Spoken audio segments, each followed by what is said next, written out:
Hi friends, నేను మీ భాస్కర్ మేకల. So Nikhil fans అందరికీ గుడ్ న్యూస్ చెప్తాను, సంతోషపడిపోండి. ఏంటి అరే మీరు చెప్పినట్టుగానే మీరు అన్నట్టుగానే సో నిఖిలే టాప్లో ఉన్నాడబ్బా. ఇంకా చాలా మీకు కావాల్సినట్టుగా చెప్పానా? సో ఎంజాయ్ చేసుకోండి, పండగ చేసుకోండి. ఇంకా నేను అంతకంటే మీ దగ్గర చెప్పాల్సిన అవసరం లేదు. అందుకనే తమ్మునేలు కూడా మీ అందరి కోసం టాప్లో నిఖిలే ఉన్నాడు అనేది కూడా క్లియర్గా పెట్టాను. ఇక ఇంతకంటే నేను చెప్పలేనబ్బా. మీకు చెప్పి అరే మీకు హెల్ప్ అవుతుంది, మీకు మంచిగా వర్కౌట్ అవుతుంది ఏంటి అని అంటే నిజాయితీగా చెప్పడం వల్ల మీకు ఎవరైతే కంటెస్టెంట్ గెలవాలనుకునే కంటెస్టెంట్, సేవ్ అయ్యే కంటెస్టెంట్స్ ఎవరు, ఏ పొజిషన్లో ఉండేవాళ్ళు ఎవరు అనేది క్లారిటీ మీకు వస్తుందని చెప్పడానికి తప్పితే నాకేమైనా వస్తుందా? సో నిఖిలే టాప్లో ఉన్నాడంటే నాకు కూడా వ్యూస్ వస్తాయి కదా. నిఖిలే టాప్లో ఉన్నాడు, తోపు తురుము అందరిలాగానే నేను చెప్తే కూడా నాకు కూడా వస్తాయి కదా, వ్యూస్ వస్తాయి కదా. దానికోసం అవసరం లేదు. నాకు అనిపించింది, నాకు తెలిసిన ఇన్ఫోను ఖచ్చితంగా మీకు చెప్పాలనుకుంటాను, అదే చెప్తూ ఉంటాను తప్పితే మీరేదో అన్నారు, మీరేదో కామెంట్ చేస్తున్నారు అని చెప్పేసి నాకు వచ్చిన ఇన్ఫోని నేను గ్యాదర్ చేసిన ఇన్ఫర్మేషన్ తప్పుగా చెప్పాల్సిన అవసరం నాకు లేదు. ఎవరు ఎన్ని అనుకున్నా ఏం చేసుకున్నా నా దగ్గర ఉన్న డేటా ప్రకారంగానే నేను చెప్పడానికి ట్రై చేస్తా. అది మీకు అర్థమైన వాళ్ళకి అర్థమైన విధంగా అర్థం చేసుకోండి. దానివల్ల ఒరిగేది ఏమీ లేదు. ఇప్పుడు నాకు నిఖిల్ గెలిచినా నాకేమైనా డబ్బులు ఇస్తాడా? గౌతమ్ గెలిస్తే నాకేమైనా డబ్బులు ఇస్తాడా? నబిల్ గెలిస్తే ఏమైనా డబ్బులు ఇస్తాడా నన్ను పిలిచేమన్నా? సో అలా డబ్బుల కోసమే పని చేయాలనుకుంటే కంప్లీట్గా వన్ సైడే చెప్తాను కదా. వాళ్ళ పాజిటివిటీని, వాళ్ళ పాజిటివ్లు తీసుకొచ్చేసి నా ఇన్స్టాగ్రామ్లో పోస్టులు వేసుకొని రచ్చ వేసుకొని వీడియో క్లిప్లు వేసేసి ఓన్లీ వన్ సైడ్ లాగానే మాట్లాడతా కదా. సో మీరు కావాల్సుకుంటే ప్రీవియస్గా వీడియోస్ అన్ని చెక్ చేసుకోండి. నిఖిల్కు సపోర్ట్ చేసినవి ఉన్నాయి, గౌతమ్కి సపోర్టు, నబిల్కి సపోర్టు. ఇప్పటికి కూడా నేను నబిల్కి ఎన్నిసార్లు మాట్లాడినా ఆలోచించండి. అరే మీ కంటెస్టెంట్కి హెల్ప్ అవ్వాలి, మీ కంటెస్టెంట్ని మంచిగా మీరు ఎవరైతే అభిమానిస్తారో జెన్యున్గా ఎవరు అనుకుంటారో వాళ్ళు గెలిపించుకోవడానికి ట్రై చేస్తారు అని చెప్పేసి మేము చెప్తాం. కానీ మీరు దాన్ని కాంట్రవర్సీ చేసేసి రచ్చ చేసేసి ఇంకేదో అనుకొని ఇంకేదో చేసుకొని దాన్ని అనవసరంగా మా మీద రుద్దితే ఏమవుతుంది? వాళ్ళు బయటకు వచ్చినాక అందరూ ఒకే కలిసి ఉంటారు, అందరూ బాగానే ఉంటారు. వీళ్ళు వాళ్ళకు వెళ్తారు, వాళ్ళు వీళ్ళకు వస్తారు, అన్నీ జరుగుతూనే ఉంటాయి. సో ప్రీవియస్గా మీకు ఒక చిన్న క్లారిఫికేషన్ ఇస్తాను, గుర్తుపెట్టుకోండి ఇది. సో గౌతమ్కి సోలో బాయ్ అనే మూవీ ఉంది కదా, ఆ సినిమా మీద సాంగ్ తోటి రీల్స్ చేశారు. నిఖిల్ను గౌతము వీళ్ళిద్దరు రీల్స్ చేసేసి అప్లోడ్ చేశారు. సో వీళ్ళిద్దరికి అసలు ఎంత బాండింగ్ ఉండకపోతే, ఎంత చేయకపోతే ఆయన సినిమా నిఖిల్ ప్రమోట్ చేయాలనుకుంటాడు. వాళ్ళిద్దరి మధ్యన అండర్స్టాండింగ్ ఎందుకు లేదు? అండ్ వాళ్ళు ఇంతకుముందుకు కిలాడి బాయ్స్, కిరాక్ గర్ల్స్ దాంట్లో కూడా వాళ్ళు కలిసే చేశారు. సో కొంచెం ఆలోచించుకోండి. మనం కొట్టుకోవడం వల్ల మీరు ఫ్యాన్స్ అయ్యి కొట్టుకున్నంత మాత్రం ఏం ఒరిగేది ఉండదు. అందరూ హౌస్ నుంచి బయటకు వచ్చినాక వాళ్ళ ప్రొఫెషన్, వాళ్ళ ఫ్రెండ్షిప్ అందరి ఎవరి కాళ్ళకే ఉంటుంది. మీరే అనవసరంగా ఎక్కువ రియాక్ట్ అవుతారు. మీకు కంటెస్టెంట్ నచ్చిందా? సో ఆయన కోట్ వేసుకోవడానికి ట్రై చేయండి. అంతే తప్పితే మీరు గొడవలు పెట్టేసుకొని ఉన్న వాళ్ళని తిట్టుకుంటూ చేసుకుంటూ ఉంటే మీకు ఒరిగేది ఏమీ ఉండదు. క్లారిఫికేషనా? సో మొత్తానికైతే సో వెడ్నెస్డే అంటే థర్డ్ డే ఓటింగ్ అనేది ఏ విధంగా ఉంది ఏంటి, అసలు అఫీషియల్ ఓటింగ్కి అన్అఫీషియల్ ఓటింగ్కి డిఫరెన్సెస్ ఏంటి, సో వ్యూస్ రెస్పాన్స్ అయితే వస్తుంది. అండ్ ఇంకోటి ఏంటంటే ఇప్పటికీ చాలామంది మారారు. సో నిఖిల్ ఫ్యాన్స్ అన్నారు వాళ్ళు అర్థం చేసుకోవడానికి ట్రై చేస్తున్నారు. కొంతమంది అయితే దారుణంగా మాట్లాడుతున్నారు, అరే మావోడు తోపు తురుము అనుకుంటున్నారు. నిజంగా ఒక్క ఛాన్స్ మిస్ అయింది అని అంటే విన్నింగ్ ఛాన్సర్ కాదు, కప్పు ట్రోఫీ ఎత్తే ఛాన్సే మిస్ అయిపోతుంది.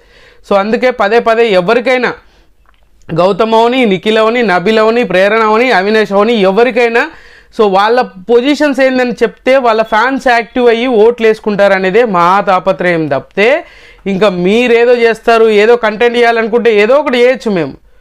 సో 24 గంటల ఫుటేజ్లో ఏదో ఒక టాపిక్ పట్టుకొని దాన్ని లాగి పీకి పెట్టి ఎలానైనా చేసుకోవచ్చు కంటెంట్ రాబట్టాలనుకుంటే.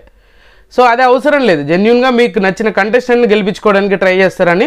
సో అన్అఫీషియల్ ఓటింగ్లలో మ్యాక్సిమం మళ్ళీ తగాఫార్ లాగా నడుస్తూ ఉంది అని చెప్పేసి అన్నారు కదా. కానీ యూట్యూబ్ పోల్స్లలో కంప్లీట్గా నిఖిలే టాప్ పొజిషన్ లీడ్ చేస్తున్నాడు. నిఖిల్ కంప్లీట్గా ఆఫీషియల్ ఓటింగ్లో కాదు, అన్అఫీషియల్ ఓటింగ్లో కంప్లీట్గా జరిగిపోతుంది. ఇదే సిచ్యువేషన్ రిపీట్ అవుతుందని అంటే ఖచ్చితంగా లేదు. సో ఇది నేను మార్నింగ్ వీడియోలో చెప్పినప్పుడు కూడా మీకు పిఆర్ స్టంట్లు చాలా ఉన్నాయి. అండ్ ఇంకోటి ఏంటంటే జస్ట్ అది చూసి క్లిక్ చేసే వాళ్ళు ఎక్కువైపోయారు. జస్ట్ ఇలా చూడాలి, క్లిక్ చేయాలి, అక్కడితో వెళ్ళిపోవాలి అన్నట్టుగా అది చేస్తూ ఉన్నారంట. అది కరెక్ట్ కాదు. ఎందుకంటే అఫీషియల్ ఓటింగ్ వచ్చేసరికి హాట్స్టార్ ఓపెన్ చేసి, బిగ్ బాస్ ఓపెన్ చేసి, బిగ్ బాస్ కింద ఓటింగ్ అనేది వస్తుంది, దాన్ని తీసి క్లిక్ చేసి డన్ అని కొట్టినాక ఓటు పడుతుంది. సో యూట్యూబ్లో ఎలా ఉంటుంది, స్క్రోల్ చేస్తూ ఉంటావు, దాంట్లో నీకు నచ్చిన కంటెస్టెంట్ మీద క్లిక్ చేస్తావు. సో డిఫరెన్సెస్ ఎంత ఉంది. సో అందుకే ఇంకొకటి ఏంటంటే మెయిన్గా చాలామంది మాట్లాడేది అంటే గౌతమ్కి మిస్డ్ కాల్ కలవట్లేదు అండ్ నిఖిల్కి మిస్డ్ కాల్స్ కలవట్లేదు అని చెప్పేసి చాలామంది కంప్లైంట్స్ అయితే చేస్తున్నారు, చాలామంది అడుగుతున్నారు మెయిన్గా. సో మెయిన్ రీజన్ ఏంటంటే హ్యూజ్గా ట్రై చేస్తూ ఉంటారు కాబట్టి దానివల్ల కలవకపోవచ్చు. అంతేగాని బిగ్ బాస్ ఏదో మ్యాజిక్లు చేసేసి ఏదో ధూమ్ ధామ్ అది చేసేసి ఎక్కడికో వెళ్ళిపోతుంది ఏదో అయిపోతుంది అని చెప్పేసి అయితే ఏమీ ఉండదు. ఎక్కువ మంది ట్రై చేస్తూ ఉంటారు కాబట్టి బిజీ టోన్ అనేది వస్తుంది, బిజీ లైన్ కలవదు. సో అంతకు మించి ఇంకేమీ లేదు. బిగ్ బాస్ దీంట్లో ఏం మ్యాజిక్లు ఏం చేయట్లేదు, అది కలవకుండా సపరేట్గా హోల్డ్ చేసి పెట్టాల్సిన అవసరం లేదు అనేది. ఎందుకంటే విన్నింగ్ దాకా వచ్చినాక అంత దారుణమైన క్రూషియల్ డెసిషన్స్ అయితే బిగ్ బాస్ తీసుకోవడం, ఎందుకంటే ఎక్కువ మంది ట్రై చేస్తూ ఉంటారు కదా, దానివల్ల ఫోన్ లైన్స్ అయితే కలవట్లేదు. కొంచెం ఓపిక తెచ్చుకొని ట్రై చేయండి, ఖచ్చితంగా కలుస్తుంది. సో అన్అఫిషియల్ ఓట్లింగ్ వచ్చేసరికి మాత్రం మన నిఖిల్ టాప్లో ఉన్నాడు, సెకండ్ పొజిషన్ వచ్చేసరికి గౌతమ్, థర్డ్ పొజిషన్ వచ్చేసరికి Prerana, fourth position Nabil, fifth position వచ్చేసరికి అవినాష్ ఉన్నాడు. ఇది ఆర్డర్.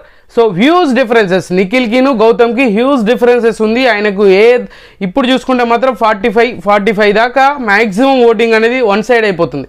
45 to 50 మధ్యలో ఓటింగ్ అనేది యావరేజ్గా చూసుకుంటే నిఖిల్కి ఆ రేంజ్లో ఆఫ్లైన్ ఓటింగ్లో పడుతుంది. సో ఆఫ్లైన్ ఓటింగ్లు ఇంత పడితే అఫీషియల్ ఓటింగ్లో కూడా ఇంతే పడాలి కదా, బట్ అక్కడనే చేంజెస్ అయిపోతున్నాయి. సో తర్వాత పొజిషన్ వచ్చేసరికి మన గౌతమ్ ఉన్నాడు, గౌతమ్ కూడా మోస్ట్లీ 35 దాకా పడుతుంది. సో 35 అంటే 10% డిఫరెన్సెస్ అయితే అఫీషియల్ ఓట్లలో, ఆఫ్లైన్ ఓటింగ్లో మాత్రం 10% డిఫరెన్సెస్ అయితే ఖచ్చితంగా ఉంది. ఎవరు ఒప్పుకున్నా ఒప్పుకోకపోయినా ఏ పోల్స్ చూసినా కూడా నిఖిల్కి అండ్ గౌతమ్కి ఈ రేంజ్ డిఫరెన్సెస్ ఉంది అనమాట. సో ఈ రేంజ్లో డిఫరెన్సెస్ ఉంది అన్అఫీషియల్ ఓట్లలో మాత్రం. అండ్ తర్వాత ప్రేరణ ఉంది. సో ప్రేరణ థర్డ్ పొజిషన్లో ఉంది. ఈమెకు కూడా మోస్ట్లీ ఇంకా డబల్ డిజిట్లో ఉంది, ఈమె ఒక్కతే అనుకోవచ్చు. అండ్ ఈమెకు 13 to 14 మధ్యలో. సో ఈ రేంజ్ ఓటింగ్ అనేది ఈమెకు పడుతుంది అంటే ఖచ్చితంగా కాన్స్టెంట్ ఓటింగ్ అయితే ప్రేరణకు పడుతుంది. ఎందుకంటే చాలామంది న్యూట్రల్ ఆడియన్స్ ఉండేసరికి ఒక సింగిల్ ఉమెన్ కదా, ఖచ్చితంగా ఈమెకు హెల్ప్ అవుతుంది, ఖచ్చితంగా ఈమెను గెలిపించాలి అని చాలామంది కొంతవరకు అనుకుంటారు. ఇప్పటివరకు బిగ్ బాస్లో లేడీ విన్నర్ కాలేదు, అంటే ఓటీటీలో బిందు మాధవ్ అయింది, అది కౌంట్లో కాదు ఓటీటీ కాబట్టి. సో ఇక్కడైతే ఖచ్చితంగా ఈసారి విన్నర్ చేయాలని కొంతమంది ఆడియన్స్ అయితే ఖచ్చితంగా న్యూట్రల్ ఆడియన్స్, ఆమెకు ఫ్యాన్స్ ఉన్నారు అండ్ ఆమె గట్టిగానే ఫ్యాన్ బేస్ ఉన్నా కూడా ఆ రేంజ్లో ఓటింగ్ అనేది ఢీ కొట్టట్లేదు, విన్నర్ ఓటింగ్కి ఢీ కొట్టట్లేదు కాబట్టి. సో పొజిషన్స్ అవి అనమాట. So 13 to 14% ఈమెకైతే. సో తర్వాత పొజిషన్ వచ్చేసరికి నబీల్ ఉన్నాడు, నబీల్కి అండ్ మన అవినాష్కి, వీళ్ళిద్దరికి సింగిల్ డిజిట్ లాగా ఆయనకు 9, ఈయనకు 7, 6 పడుతూ ఉంది అనమాట.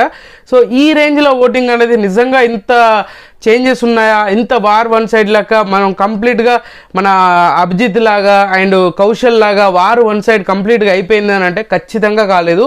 అన్అఫీషియల్ ఓట్లలో ఇంత రేంజ్లో పడుతున్నా కూడా సో కంప్లీట్గా వార్ వన్ సైడ్ అస్సలు కాలేదు. నెక్ టు నెక్ ఇంకా 2 days ఉంది కాబట్టి ఏదైనా జరగవచ్చు, అందుకే చెప్తున్నాను క్లారిటీగా. సో ఇప్పుడు అఫీషియల్ ఓటింగ్ చెప్తాను. అఫీషియల్ ఓటింగ్ వచ్చేసరికి మాత్రం మోస్ట్లీ గౌతమే టాప్లో ఉన్నాడు. సో మార్నింగ్కి ఇప్పటికి పెద్ద చేంజెస్ ఏం లేదు, 2 to 3% నిఖిల్కి గౌతమ్కి డిఫరెన్సెస్ ఉంది. So 2 to 3%. సో ఖచ్చితంగా గౌతమ్ టాప్లోనే ఉన్నాడు. సో ఈసారి ఇదే విధంగా కొనసాగితే అన్అఫీషియల్ ఓట్లలో ఈ విధంగానే ఉంటే ఖచ్చితంగా గౌతమ్ ట్రోఫీ ఎత్తడంలో తప్పే లేదు అన్నట్టుగా మీరే అనుకుంటారు. ఎందుకంటే బయట అంత హ్యూజ్ రెస్పాన్స్ ఉన్నప్పుడు అఫీషియల్లో కూడా అంతే ఓటింగ్ పడాలి. అది ఫ్యాన్స్ మీ చేతిలో ఉంది. ఎవరైతే నిఖిల్కి ఇంత ఓటింగ్ అనేది మీరు చేంజ్ చేస్తున్నారో అన్అఫీషియల్ ఓట్లలో, అఫీషియల్ ఓట్లలో కూడా మ్యాక్సిమం అది ఖచ్చితంగా మీరు నిలబెట్టుకుంటేనే ఆ ఛాన్స్ అనేది వస్తుంది. సో గౌతమ్ టాప్లో ఉంటే సెకండ్ నిఖిల్ ఉన్నాడు, 2 to 3% ఓటింగ్ అనేది ఉంది. అండ్ తర్వాత పొజిషన్ వచ్చేసరికి నబిల్ ఉన్నాడు అండ్ నబిల్ థర్డ్ పొజిషన్లో ఉన్నాడు. అన్అఫీషియల్ ఓట్లలో కాదు, అఫీషియల్ ఓటింగ్లలో థర్డ్ పొజిషన్ ఉన్నాడు. అండ్ మార్నింగ్ చూసుకుంటే ప్రేరణ ఉండే. సో మైనర్ డిఫరెన్సెస్ తోటి నబిల్ 4th పొజిషన్లో ఉన్నాడు అని చెప్పేసి అనుకున్నాం కదా. ఇప్పుడు మళ్ళీ వాళ్ళిద్దరి మధ్యలో 1% 2% వరకు 1 to 2% మధ్యలో ఓటింగ్ అనేది డిఫరెన్సెస్ అయితే ఖచ్చితంగా ఉంది. అండ్ తర్వాత పొజిషన్ 4th పొజిషన్ వచ్చేసరికి మాత్రం ప్రేరణ ఉంది. అండ్ లాస్ట్ పొజిషన్ వచ్చేసరికి మాత్రం అవినాష్. ఇది అన్అఫీషియల్ ఓట్లు అఫీషియల్ ఓట్లలో సేమ్గా ఈక్వల్గా ఈయనకైతే ఓటింగ్ అనేది పడుతూ ఉంది. సో అన్అఫీషియల్కి అఫీషియల్కి డిఫరెన్సెస్ ఇంత రేంజ్లో ఉండడం అనేది ఇదే ఫస్ట్ సీజన్ అనుకుంటా. అండ్ తర్వాత ఈ సీజన్ మీద పెద్ద ఎక్స్పెక్టేషన్ లేకపోయినా లాస్ట్ వీళ్ళిద్దరి మధ్యన తగ్ ఆఫ్ వార్ ఉండడం అనేది చాలా ఇంట్రెస్ట్ క్రియేట్ చేస్తుంది ఈ ఒక వీక్ వరకు. ఇంకా బిగ్ బాస్ ఈ హౌస్లో జరుగుతున్న సీరియల్ బ్యాచ్ అంతా తీసుకొచ్చి ప్రమోషన్ల మీద ప్రమోషన్లు చేస్తున్నాడు. మరి జనాలకి ఇరిటేషన్ వస్తుంది.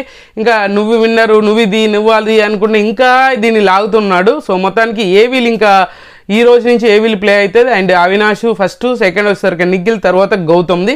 సో వీళ్ళది ఏవీలు అయితే రెడీ చేస్తున్నారు, రెడీ అయిపోయినాయి. సో వీళ్ళది ప్లే ఛాన్సెస్ ఈ రోజు ప్లే అవుతుందా రేపు ప్లే అవుతుందా తెలియదు ఇప్పటివరకు, ఎందుకంటే ప్రోమోలు ఎక్కడ రివీల్ చేయలేదు కాబట్టి మోస్ట్లీ రేపు ప్లే అయ్యే ఛాన్సెస్ ఉందా అంటే ఉండే ఛాన్సెస్ కూడా ఉంది. బట్ చూడాలి ఏం జరుగుతుంది ఏంటండి. సో ఖచ్చితంగా మీకు నచ్చిన కంటెస్టెంట్ కోట్ వేసుకోండి, విన్నర్ని వేసుకోండి. ఏ పొజిషన్లో ఉండాలన్నదాన్ని కూడా సో ఫస్ట్ ఇవన్నీ ఆలోచించకండి. సో నిఖిల్ టాప్లో ఉన్నాడు, గౌతమ్ టాప్లో ఉన్నాడు, నబీలు అది ఇది అని ఏం అవసరం లేదు. మీకు నచ్చిన కంటెస్టెంట్కి బ్లైండ్గా మీరు ఓట్లు వేసుకోండి, మిస్డ్ కాల్స్ ఇచ్చుకోండి, ఇంకా అంతకు మించి ఏముండదు. సో ఖచ్చితంగా ఈ వీడియో మీకు నచ్చింది అనుకున్నాను. నచ్చితే లైక్ చేయండి, షేర్ చేయండి, కామెంట్ చేయండి, సబ్స్క్రైబ్ అయ్యేంత మర్చిపోద్దు. అండ్